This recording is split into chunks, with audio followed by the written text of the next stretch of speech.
Lee Dae-ho stood in the center of the great chamber and felt very small. The Galactic Council halls stretched up so high that the ceiling disappeared into darkness.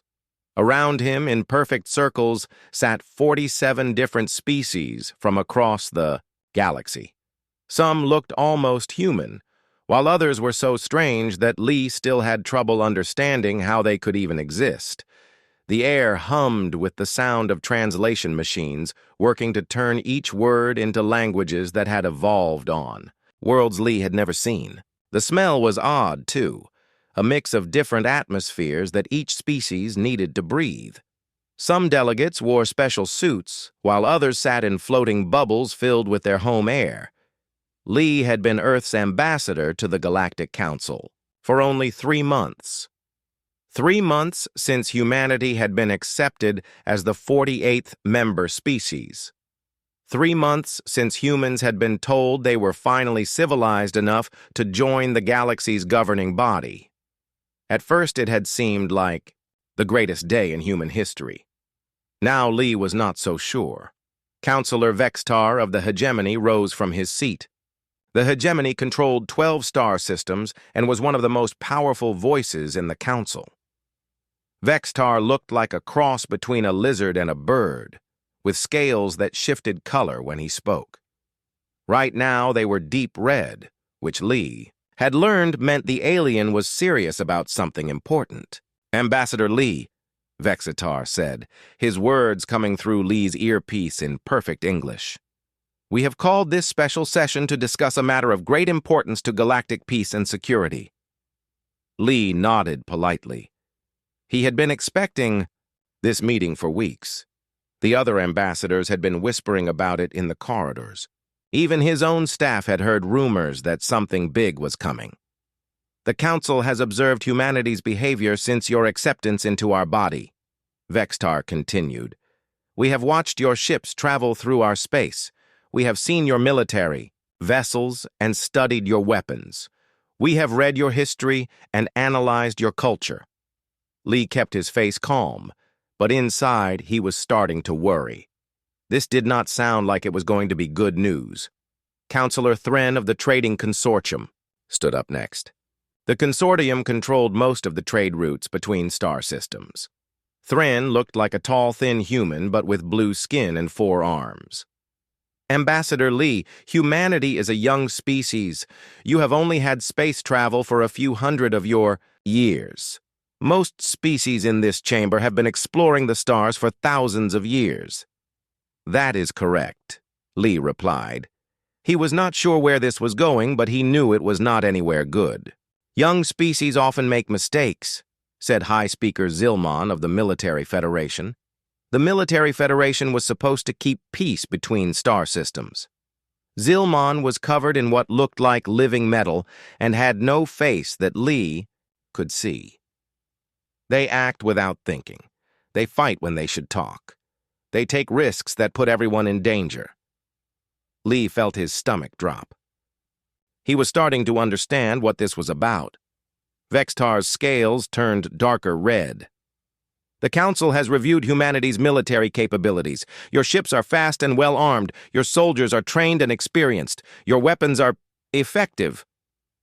We have also studied your history," added Counselor Mel Vera of the Science Coalition. She looked like a tall plant with arms and spoke in a voice like wind through leaves. "Humans have fought many wars. You have destroyed cities and killed millions of your own species. Even now your planet has armies and weapons pointed at each other." Lee wanted to argue, but he knew it would not help.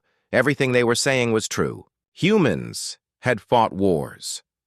They did still have armies. Their history was full of violence and conflict.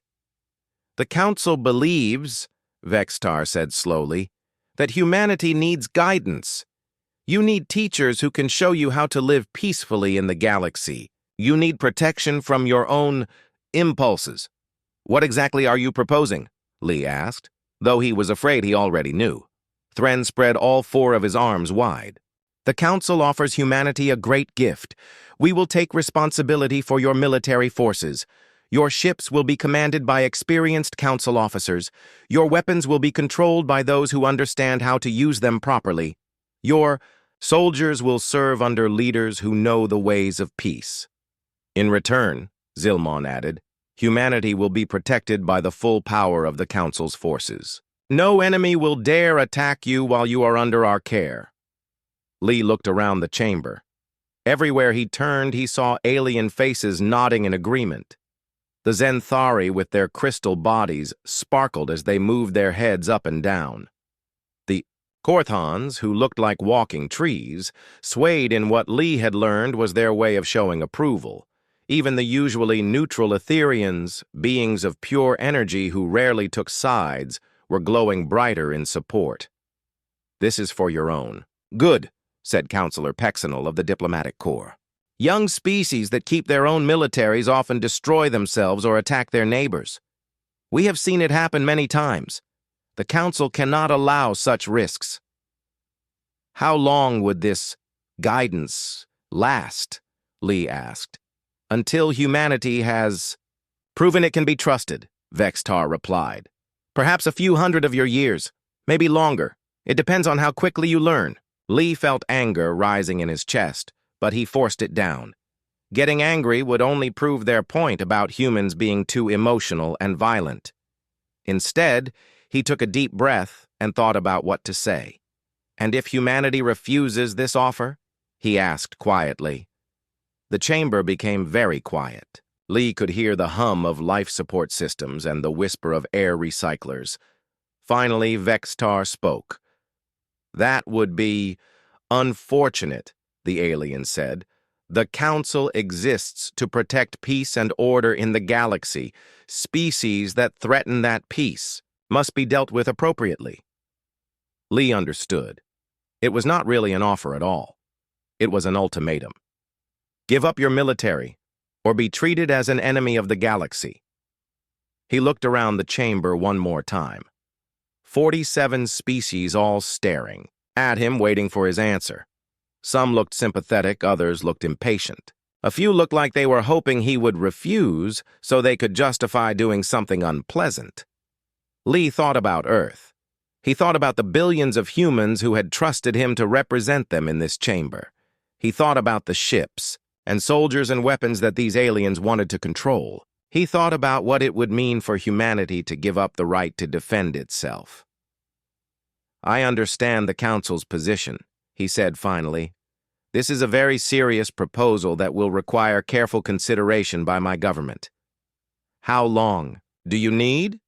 Vextar asked. 2 weeks, Lee replied. I need 2 weeks to discuss this with Earth and prepare humanity's response. Some of the aliens looked surprised.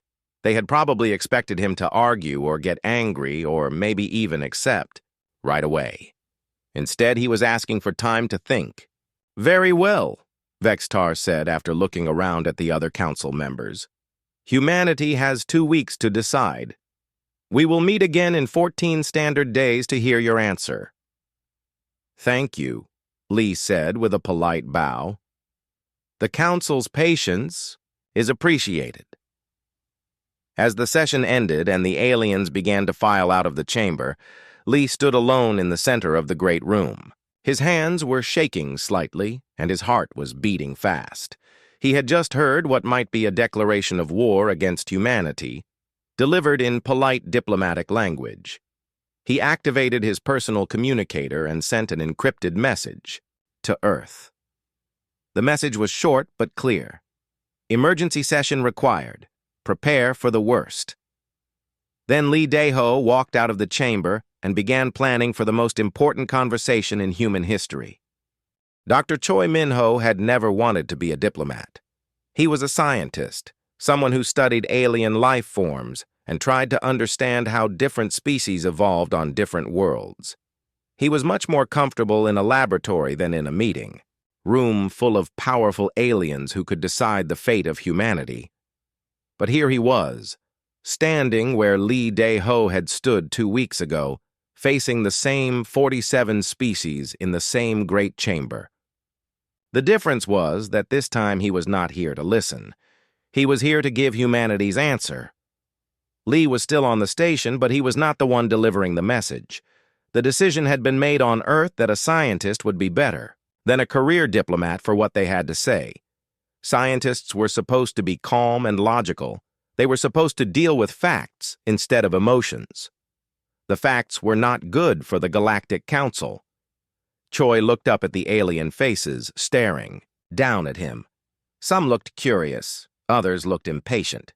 Most looked confident that they already knew what he was going to say. They expected humanity to agree to their demands, or maybe to try to negotiate for better terms. They were about to be very surprised. "Honorable members of the Galactic Council," Choi began, his voice steady and clear. "I am Dr. Choi Min-ho, representing the people of Earth. I am here to deliver humanity's official response to the Council's proposal." Councillor Vextar leaned forward in his seat. His scales were bright orange, which Choi had learned meant curiosity mixed with confidence. "We are eager to hear your government's decision, Dr. Choi." Choi took a breath and spoke the words that would change everything. "After careful consideration of the Council's proposal, humanity respectfully declines. We will not be placing our military forces under Council control." The chamber erupted in noise. Aliens were talking to each other in their own languages, while translation machines struggled to keep up. Some were clicking, others were whistling, and a few were making sounds that Choi could not even describe. Vexatar raised one clawed hand and the noise slowly died down. "Dr. Choi, perhaps you did not understand our proposal clearly.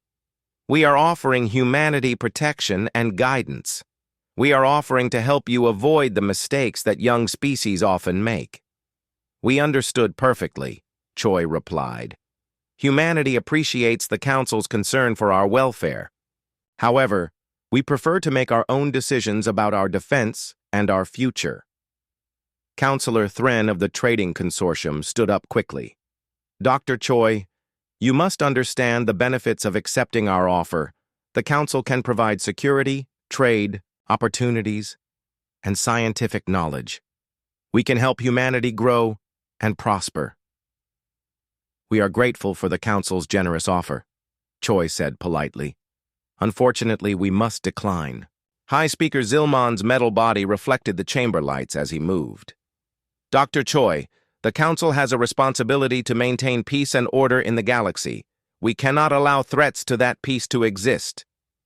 "We understand the Council's position," Choi replied. "That is why humanity has decided to withdraw from Council space entirely." Now the silence in the chamber was complete. Even the translation machines seemed to have stopped working. Every alien in the room was staring at Choi like he had just said something impossible. "Withdraw?" Vextar asked slowly. "What do you mean by withdraw?" "Effective immediately, all human vessels will begin leaving Council-controlled space," Choi explained.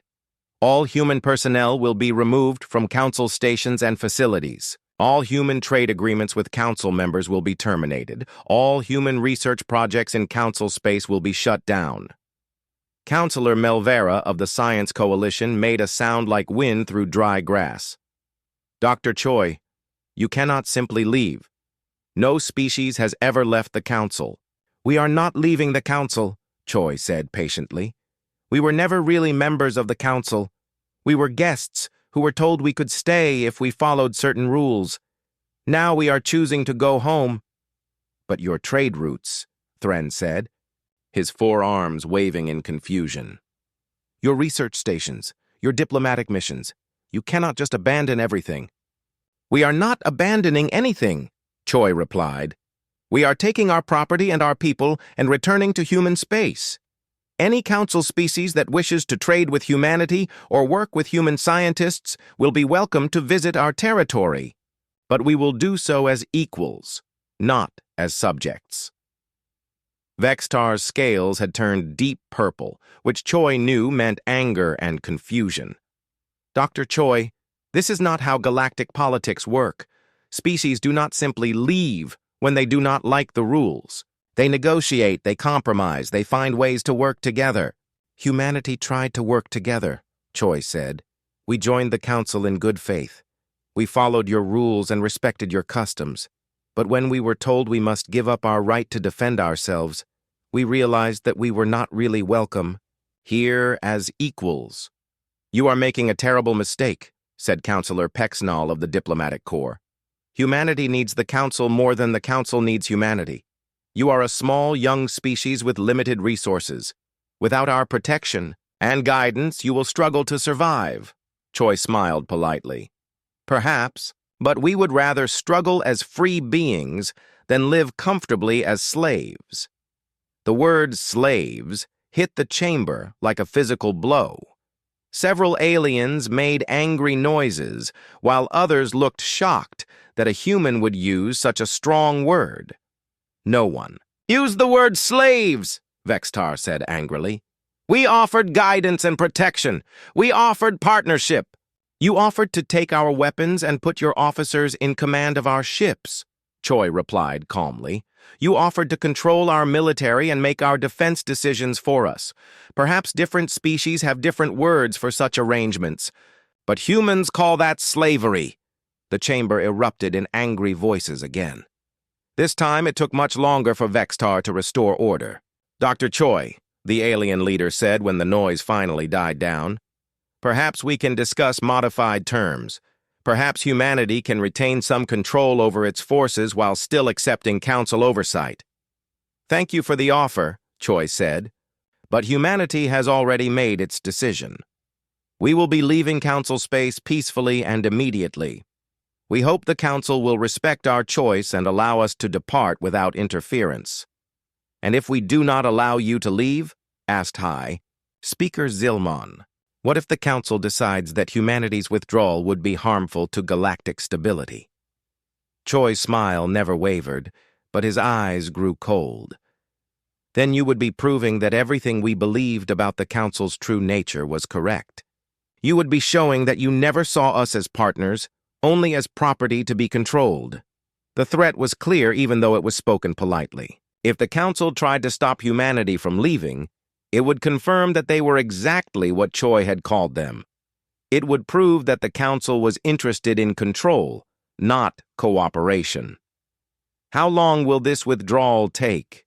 Asked Counselor Melvera. Human ships are already moving toward the borders of Council space, Choi replied.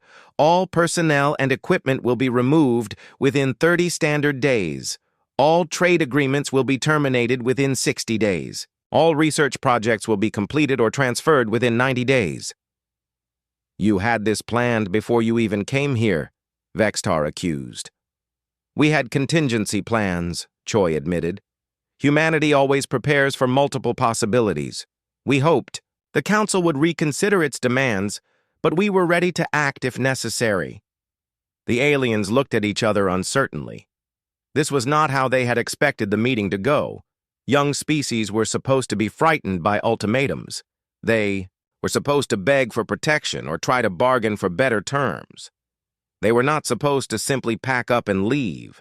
Dr. Choi, Counselor Thren said carefully, perhaps we could arrange a different kind of relationship. Perhaps humanity could maintain some independence while still working with the Council. We appreciate the offer, Choi replied, but humanity's decision is final. We will govern ourselves in our own space according to our own laws. Any species that wishes to deal with us will be welcome to do so on terms of mutual respect and equality. This is a mistake that will cost you dearly, Vextar warned. The galaxy is a dangerous place for species that try to stand alone.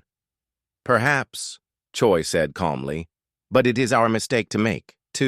Humanity thanks the Council for its hospitality and wishes all member species prosperity and peace. With that, Dr. Choi Min-ho bowed politely to the assembled aliens and walked out of the chamber.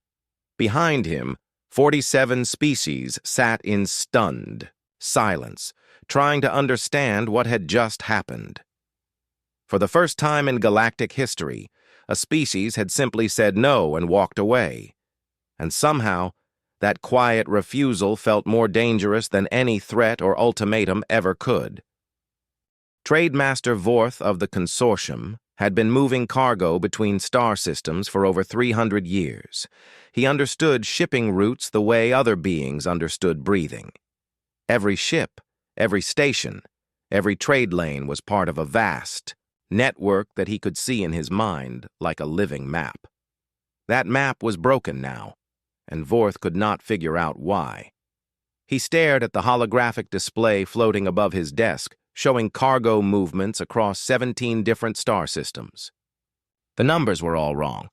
Shipping that used to take 12 standard days was now taking 15. Routes that had been perfectly efficient were suddenly full of delays and empty spaces. "Computer, show me cargo efficiency reports for the past 30 days, Vorth commanded. Tatter. Display changed to show a graph that made Vorth's stomach twist with worry. Efficiency was down 23% across all major trade routes. Delivery times were longer, costs were higher. Some routes that had been profitable were now losing money. Computer, explain the cause of decreased efficiency. Insufficient. Data to determine primary cause, the computer replied in its emotionless voice. Multiple factors may be involved. Vorth knew better. There was always a primary cause, and he thought he knew what it was. He just did not want to admit it to himself. Computer, show me the location of all registered human cargo vessels. No human cargo vessels detected in Council space. Show me human vessels outside Council space. Insufficient sensor coverage beyond Council borders. Unable to comply. Vorth leaned back in his chair and closed his eyes. When he opened them again, the broken map was still floating in front of him, showing the gaps where human ships used to be. Human cargo vessels had never been the biggest or the fastest. There were only a few hundred of them compared to thousands of ships from other species. But somehow they had always been exactly where they were needed. A human ship would show up to carry cargo that other vessels could not handle efficiently. Human captains would take routes that were slightly unprofitable for other species, but somehow worked for them. Now they were gone, and the entire trade. Network was stuttering like a machine with missing parts. Vorth activated his communication system. "Get me Captain Lee Hai-Jin of the cargo vessel Soul's Light." "Captain Lee's vessel is no longer in Council space," his assistant replied. "Then get me any human cargo captain." "All human vessels have departed Council space, sir." Vorth stared at the display for a long time. The humans had been serious about leaving. Every single one of their ships was gone.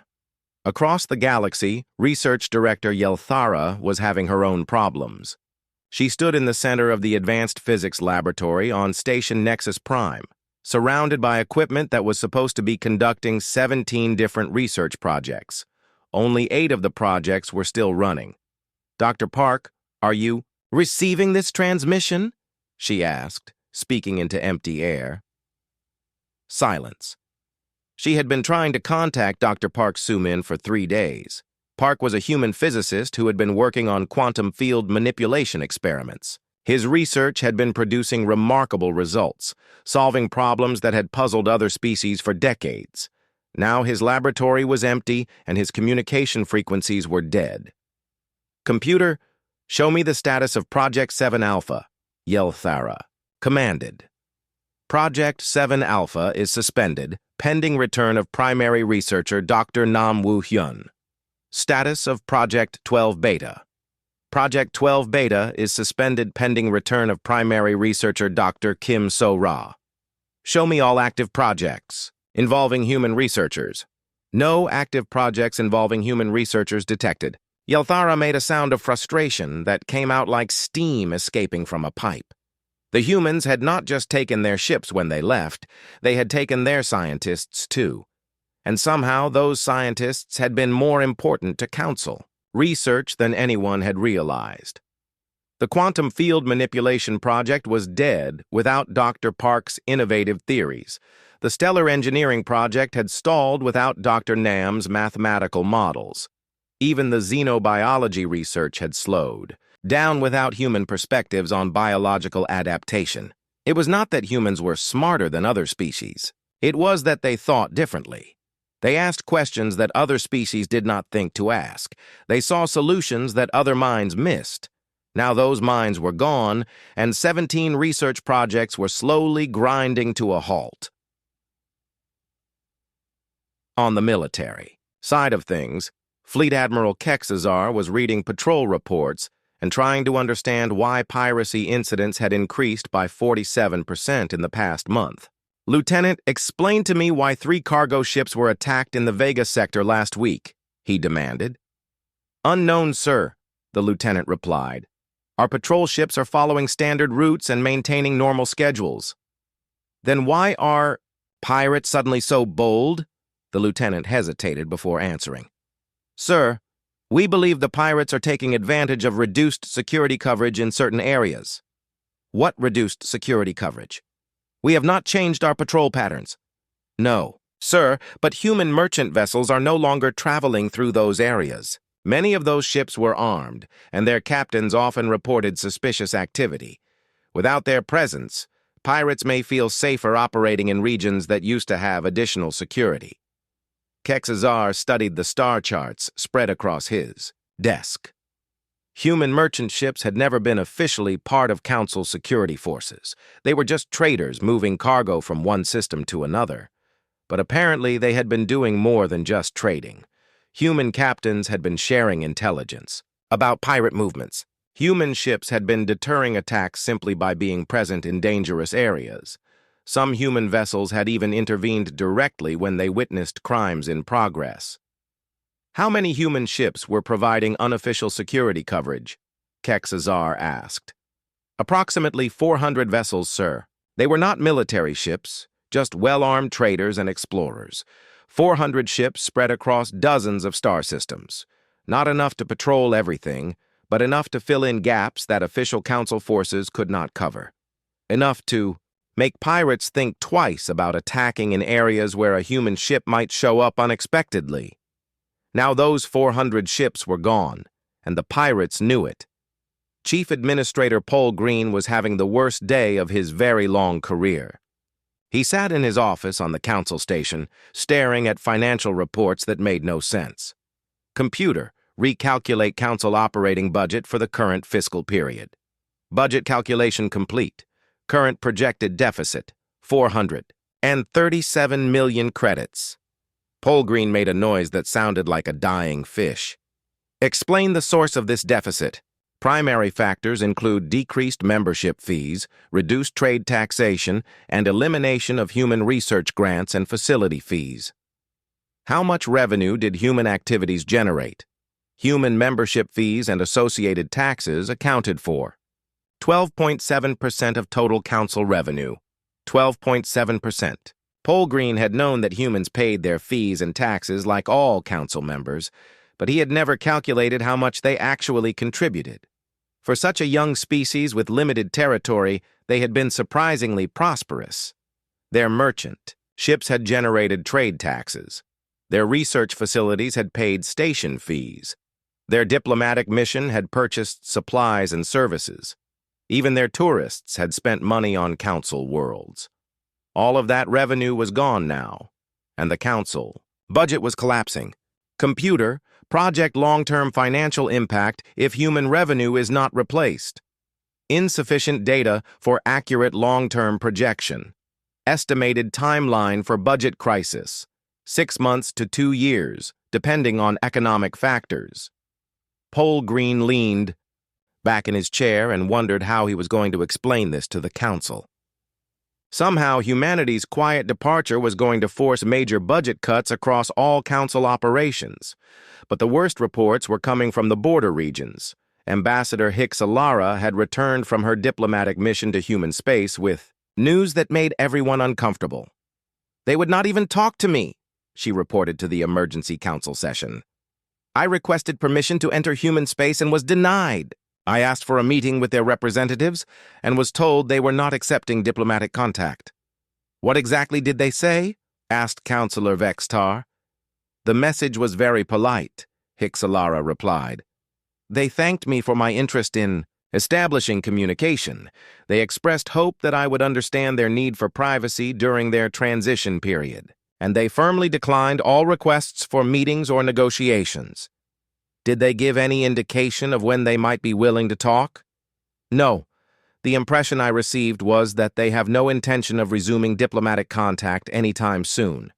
Vextar's scales turned dark blue, which everyone knew meant he was deeply worried. What about their military situation? Were you able to observe their defenses? That is the most disturbing part, Hixalara said quietly. I could not observe anything. Human space has gone completely dark. Their border monitoring stations are operational, but they provide no information about internal activities, no ship movements, no communication traffic, no energy signatures from their worlds. That is impossible, said High Speaker Zilmon. We have sensor networks that can detect activity across dozens of light years. We should be able to see something. I know it should be impossible, Hixalara replied. High Counselor Nemtar had lived for over 800 years and served on the Galactic Council for more than half of that time. He had seen species rise and fall, witnessed wars that lasted centuries, and helped negotiate peace treaties that saved billions of lives. In all those years, he had never called an emergency session to discuss what might be the Council's biggest mistake ever. The Great Chamber was full, but unusually quiet. Representatives from all 47 member species sat in their designated areas, but none of them were making the usual chatter that filled council meetings. Everyone knew why they were here, and everyone was worried about what they might learn. This emergency session will address the situation created by humanity's withdrawal from council space, Nemtar announced. We need to understand what has happened and decide how to respond. Economic analyst Quindar was the first to present his findings. The tall, thin alien with silver skin looked like he had not slept in days. His report was projected onto the chamber's main display for everyone to see. The economic impact of humanity's departure has been more severe than anyone predicted, Quindar began. Trade efficiency is down 31% across all major routes. Scientific research productivity has decreased by 22%. Minor conflicts and piracy incidents have increased by 47%. The numbers hung in the air like an accusation. Murmurs began to spread through the chamber as representatives realized the full scope of what they were hearing. How? Is this possible? Asked Counselor Thren. Humans were less than 3% of the galaxy's total population. Their economic impact should have been minimal. That is what we thought too, Quindar replied. But humans were not distributed randomly throughout the economy. They filled specific roles that other species either could not or would not take. Their removal has created gaps that are much larger than their numbers would suggest. Military Intelligence Chief Vorgas stood up next. The heavily armored alien looked like a walking tank, and his report was even more disturbing than the economic data. We have a serious intelligence problem, Vorgas announced. Our knowledge of human military capabilities is almost completely inadequate. What do you mean? Asked High Speaker Zilmon. We observed human ships for months before making our proposal. We know their weapons and defensive systems. We observed their civilian ships and light escorts, Vorgas corrected. We never saw their actual military fleet. We never located their shipyards or manufacturing facilities. We have no data on their true defensive capabilities. Vorgas activated his own display, showing star charts of human space. Look at this. We know the locations of human colonies and major trade stations, but we have no information about military bases, fleet concentrations, or strategic reserves. Why not? Demanded Counselor Vextar. Our intelligence services are the best in the galaxy. Because humans kept their military assets completely separate from their civilian activities, Vorgas explained. The ships we saw were merchants, explorers, and researchers. Their actual military forces were hidden in areas we never accessed. Dr. Milsessa, the Council's chief xenopsychologist, rose to speak next. Her ethereal form seemed to shimmer as she moved, and her voice sounded like music when she talked. "We have made a fundamental error in understanding human psychology," she said. "We interpreted their behavior through the lens of our own cultural assumptions, and we were completely wrong." "Explain," Nemtar commanded.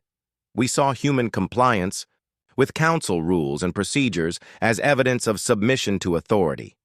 We thought they were accepting our leadership because they recognized our superiority. In reality, they were simply being polite." Several aliens made sounds of confusion. The concept of politeness as separate from submission was difficult for some species to understand. Humans have a cultural concept called courtesy that requires them to be respectful even when they disagree with someone, Dr. Milsessa continued. "When they followed our rules, they were not acknowledging our authority. They were just being well-mannered guests." "Are you saying they never accepted council authority at all?" asked Counselor Melvera.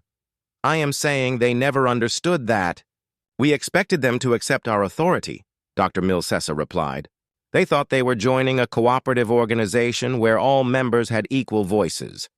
When they realized we expected them to be subordinate, they chose to leave rather than submit." The chamber erupted in angry voices. Several species began arguing with each other, while others demanded more explanation. It took several minutes for Nemtar to restore order. Strategic analyst Perquan waited for the noise to die down before presenting his assessment. The ancient alien moved slowly, but his mind was still sharp after 6 centuries of analyzing galactic politics. "The question we must ask ourselves," Perquan said carefully, "is what humans might be capable of if they chose to become hostile." "They are not hostile," Vextar protested. "They left peacefully and have not threatened anyone." "Exactly," Perquan replied. "They disappeared completely and silently. If they can vanish that thoroughly while remaining peaceful, what could they do if they decided to become aggressive?" The implications of that question settled over the chamber like a cold fog. If humanity could withdraw from galactic civilization so completely and efficiently, what else might they be capable of? "We need to attempt communication," suggested Counselor Pexnall. "We should send a diplomatic mission to explain that we are willing to renegotiate our previous offer." "We tried that," Vorgas reminded everyone. "Ambassador Hixalara's mission was refused. They are not accepting diplomatic contact." "Then what do you suggest?" Vextar asked angrily. "I suggest we consider the possibility that we made a serious error," Perquan replied calmly. "Perhaps we should prepare a formal apology and a new offer based on actual equality." "Apology?" Vextar's scales turned bright red. "The Council does not apologize to subordinate species. Humans do not consider themselves subordinate, Dr. Miltessa pointed out. "That was the source of our original miscommunication, and they have made it clear that they never will consider themselves subordinate," Perquan added. "The question is whether the Council can accept dealing with humanity as equals." The debate that followed was unlike anything the Council had experienced before. Some species argued that accepting human equality would encourage other young species to demand the same treatment. Others worried that refusing to negotiate would create a permanent enemy on their borders. "We could offer them limited autonomy," suggested Counselor Thren. "Perhaps they could maintain their own defense forces while still accepting Council oversight in other areas." "They already rejected that option," Quindar reminded everyone. "Their message was very clear. They want complete independence or no relationship at all." "Then perhaps we should give them what they want," said an unexpected voice. Counselor Zendal of the normally militant hegemony rose to speak. "Perhaps we should acknowledge that humanity has the right to govern itself." The chamber fell silent, in shock. The hegemony had been one of the strongest supporters of the original ultimatum to humanity. "Counselor Zendal," Vextar said slowly, "are you suggesting that the Council was wrong to demand human submission?" "I am suggesting that our demand has cost us more than it would have gained us," Zendal replied. "The economic and strategic damage from humanity's withdrawal is greater than any benefit we might have gotten from controlling their military."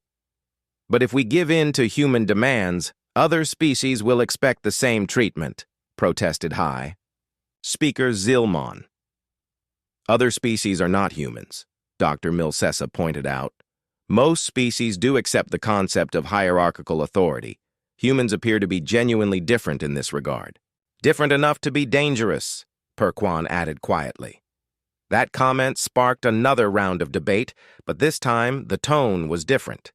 Instead of arguing about how to force human compliance, the council was starting to discuss whether they wanted humans as enemies.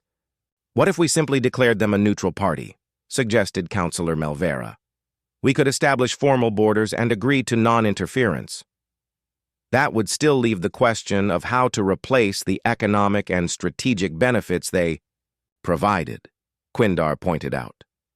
Perhaps some of those benefits could be restored through voluntary cooperation, Perquan suggested.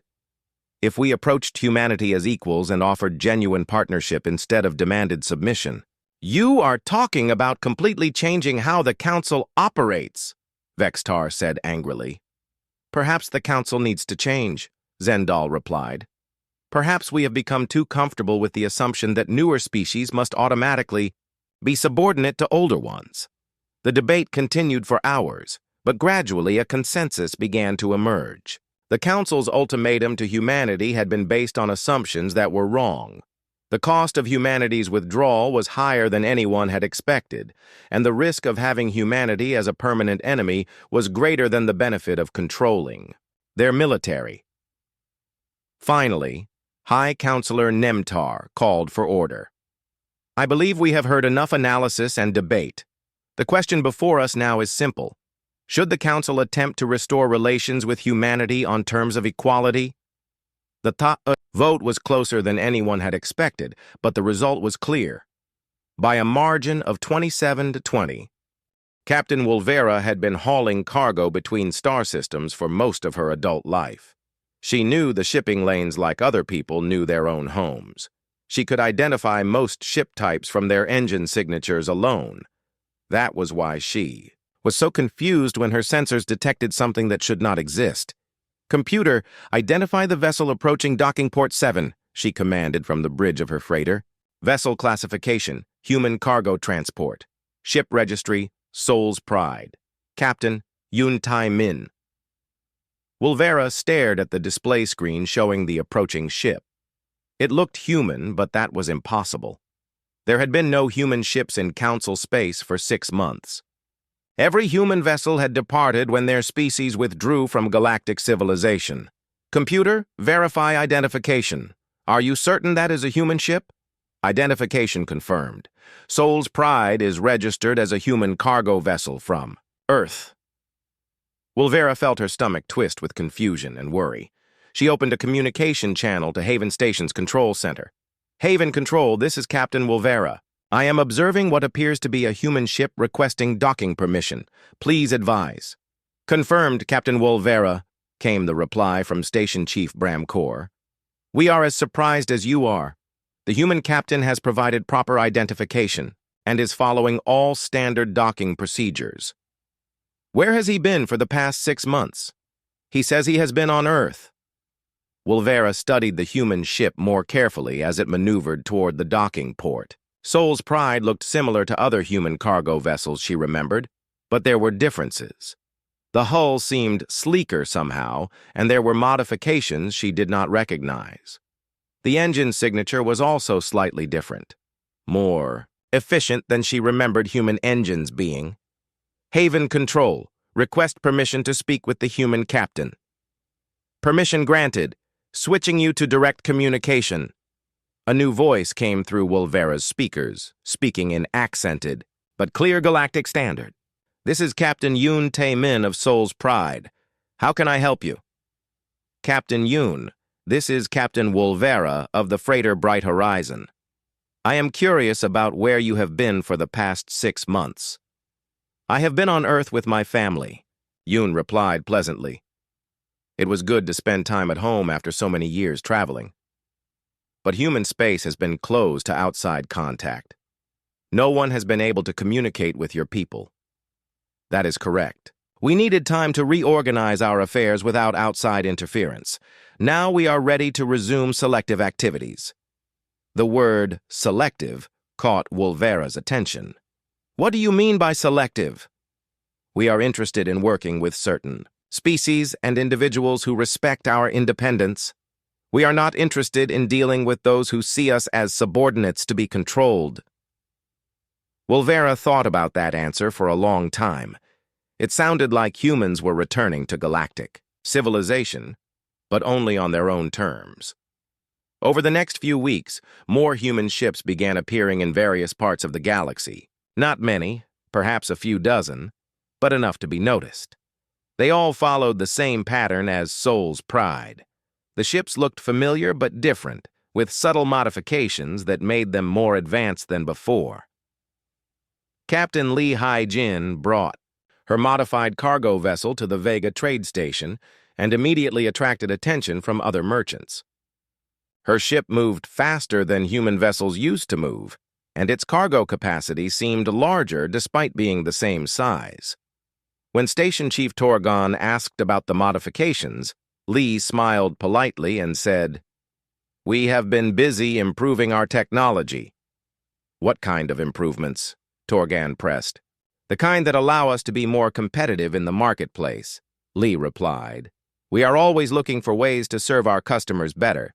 But she would not explain how the improvements worked or where they had come from. The pattern was the same everywhere human ships appeared. The captains were friendly and professional, but they revealed nothing about what humanity had been doing during their 6 months of isolation. They traded cargo and conducted business just like before, but they operated from a position of quiet confidence that had not been there previously. The Galactic Council noticed the human ships immediately. Emergency meetings were called to discuss what their return might mean. "Are they testing our response?" asked Counselor Vextar. "Are they seeing if we will try to enforce our original demands?" "I do not think so," replied Dr. Milkessa. "Based on our previous analysis of human psychology, I believe they are simply resuming the activities they want to resume. But why only a few ships?" wondered High Speaker Zilmon. "If they are returning to galactic civilization, why not send their entire merchant fleet?" "Perhaps because they no longer need to send their entire fleet," suggested strategic analyst Perquan. "Perhaps they have found other ways to meet their economic needs." That was a disturbing thought. If humanity no longer depended on galactic trade for their prosperity, it meant they had developed alternative sources of resources and technology during their isolation. 3 weeks after the first human ship appeared, the Council received an unexpected message. It came through official diplomatic channels and was addressed directly to High Counselor Nemtar. "The Earth government requests permission to address the Galactic Council regarding potential areas of mutual cooperation," the message said. "We are prepared to send a representative to discuss opportunities for partnership between humanity and individual council member species." The key word was partnership. Not membership, not submission, but partnership between equals. The council voted to accept the human request, and a week later, Ambassador Song Byung-ho arrived at the council station. He was different from the Aida previous human representatives. Where Lee Dae-ho had been cautious and Dr. Choi Min-ho had been diplomatic, Song was confident and direct. He entered the great chamber carrying a simple data pad and wearing the same polite smile that humans always wore. But there was something in his eyes that had not been there before. Something that suggested humanity had learned things during their isolation that they had not known before. "Honorable members of the Galactic Council," Song began, "I am here to discuss opportunities for cooperation between humanity and those species that are interested in working with us as equals." The word "equals" rang through the chamber like a challenge. Some aliens shifted uncomfortably in their seats, while others leaned forward with interest. "Ambassador Song," said High Counselor Nemtar carefully, The Council has reconsidered its previous position regarding humanity. We are prepared to discuss modified arrangements that would allow your species greater autonomy. Thank you for that consideration, Song replied politely. But humanity is no longer interested in Council membership. We prefer to work directly with individual species on specific projects that benefit both parties. What kind of projects? Asked Counselor Thren, his curiosity clearly aroused. Song activated his data pad and projected a holographic display into the center of the chamber. The display showed technical specifications for what appeared to be a new type of medical scanner. Humanity has developed several new technologies during our isolation period, Song explained. We are prepared to share some of these technologies with species that respect our independence and are willing to work with us as partners. Dr. Mil Sessa studied the medical scanner specifications with obvious excitement. This appears to be far more advanced than anything currently available. How did you develop such technology so quickly? When humanity was no longer distracted by galactic politics, we were able to focus entirely on research and development, Song replied. It is amazing what can be accomplished when a species works together toward common goals. What do you want? In exchange for this technology? Asked Counselor Vextar suspiciously.